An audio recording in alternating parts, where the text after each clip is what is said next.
Hello guys, welcome to my channel. So now I'm going to tell you what is the difference between Angular and AngularJS. Basically, while you are creating any web application, you'll use the framework that is either Angular or React. So while coming to Angular, you'll see inside the Angular you'll see many frameworks like Angular, AngularJS, and all. You'll quietly for the beginners there'll be a confusion like what is Angular, what is Angular CLI, and what is AngularJS. So now in this video, you'll get a you'll get a brief explanation about what is Angular and what is AngularJS, and you'll get the difference between the Angular and AngularJS and their uses. So you can understand this, and while using in your project, you'll have a clear understanding of what to use and what are you using in your project. So we'll move on. First, we'll know what is Angular. Angular is very popular framework. Angular itself is very popular framework where it is an open source and it is a TypeScript framework which was created by Google for developing web application. It is basically a TypeScript framework that is used. Sorry. Oh, yeah, it is basically a TypeScript framework. So you use your TypeScript file in your Angular project while you're doing your Angular project. So the uses are it is used for creating web application, for presenting the data, and for manipulating the already given data as well. Next, coming to what is Angular JS, in its name only we have like JS, that is nothing but the JavaScript. It is also an open source front end framework that is for JavaScript, that is used for JavaScript, and it is mainly used to develop single page web applications. Angular itself is a framework which is used for developing single page application. That is one of the very big advantage of using Angular. But coming to AngularJS, why I have specifically mentioned that it is used for a single page application is that AngularJS uses JavaScript, which has many more functions, and it is using the functions here is very easy than the TypeScript. So it will be very easy generating a single page applications using AngularJS. So I have mentioned it here. So the users are front end applications and single page applications. Now, this is the brief introduction between what is Angular and what is AngularJS. Now, I'll move to the difference between what is Angular and AngularJS. First, the difference about these two, I'll take according to these points, that is architecture, mobile support, performance, tool support, and dependency injection. I'll explain one by one. Coming to architecture.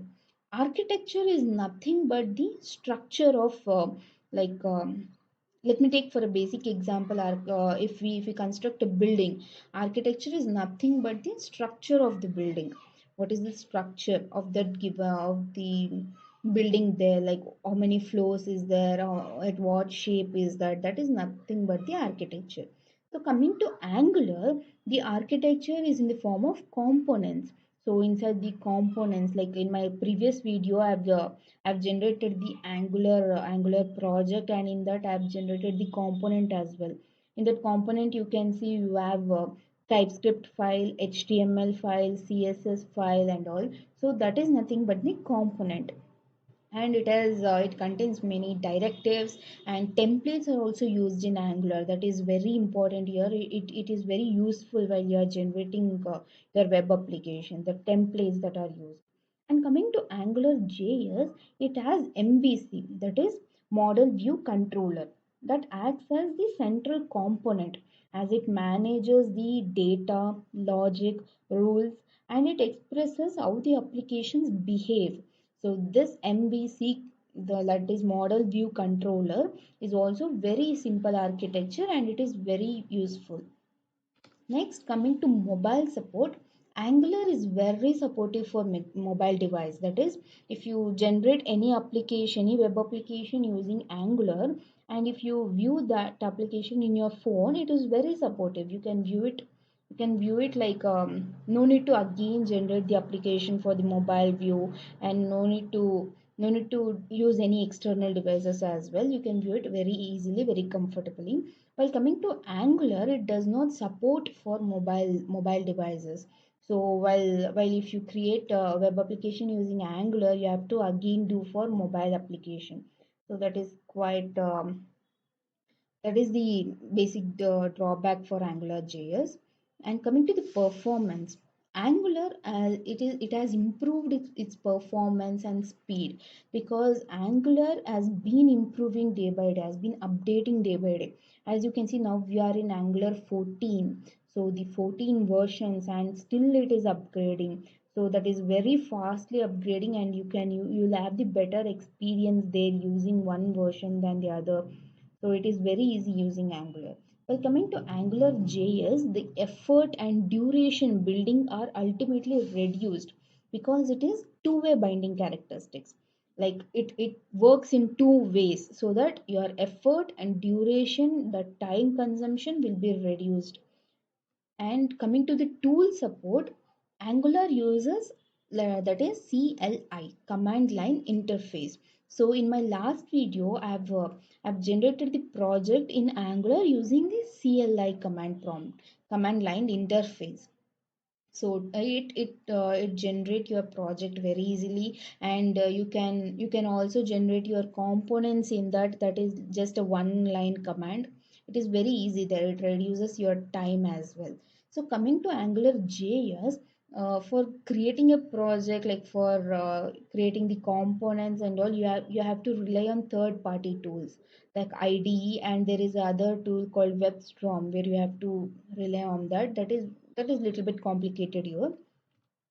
Well, coming to dependency injection, first I'll tell you what is the meaning of dependency injection. Dependency injection is nothing but one depending on the other.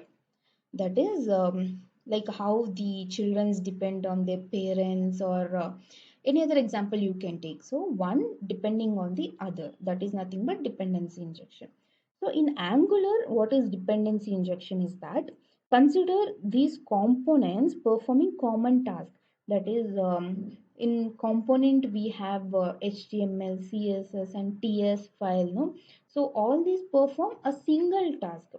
Like in Angular is that, in HTML we'll write the commands there, we'll give the structure there, and this HTML file depends on CSS for its styling, and this HTML file same time depends on TypeScript file for its function. So there you can see it depends simultaneously on CSS and TypeScript file. That is nothing but dependency injection in Angular. Hierarchical dependency injection is that, first of all, what is hierarchy is that, hierarchy is nothing but, it is a system, like it has many levels, so that it comes from lowest to highest. That is nothing but hierarchy.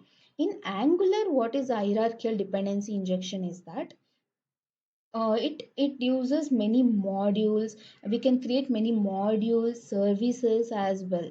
So then while creating this service, we can bind that service file to your component, and if you generate any module file, you can bind that module file to your component. That is very easy binding here, and you can use it very comfortably. And coming to Angular JS, it does not relate, does not depend on any of the files. You have only one sheet there. You'll have all the files, all the codes written there. That is the styling part, structure, and your functions and all, everything written in one single code, and it just runs there. So it does not depend on any other files. And coming to why to use Angular, that is nothing but the uses of Angular. What are the advantages of Angular is that it has modularity, and it is dynamic loading, that it can load new components at runtime. It can generate new components in very no time, in very little time, and it can run the components. Since we have many components here, it runs in very less time, and it has the difference between one component to other component, so that it won't get confused, and the errors will be errors will be so, it will show the errors clearly, like in which component we have the error, it will show very clearly, so that it will be easy for us to go and solve that error as well. And it has faster rendering, that is nothing but it will be easy to host the Angular project as well. And then routing is nothing but moving from one component to other component. That is when you view your web application, moving from one page to another page, that is very easy, that is called as routing, and that is very easy in Angular. I'll show you what is routing and the hosting part as well in my next coming videos. So please view my next videos as well. And coming to what are the advantages of Angular JS is that it is very useful for generating front end development part, and for it has the reusable components. That is a single component, you can reuse that components as well. That would be quite complicated and confusing for the beginners, but when you practice, you'll get more comfortable with this reusable components. And it has simple architecture, as I said, it has MVC architecture, that is very simple. And testing part is also simple in Angular JS. So this is the basic definition for what is Angular and what is Angular JS, and the difference between Angular and Angular JS. So I think with this you'll already have an idea, like what you are using in your project and what are the advantages of that. So if you like this video, please subscribe to my channel and like to for my channel. And then in my next video I'll tell you about this hosting part and routing part as well. So thank you all.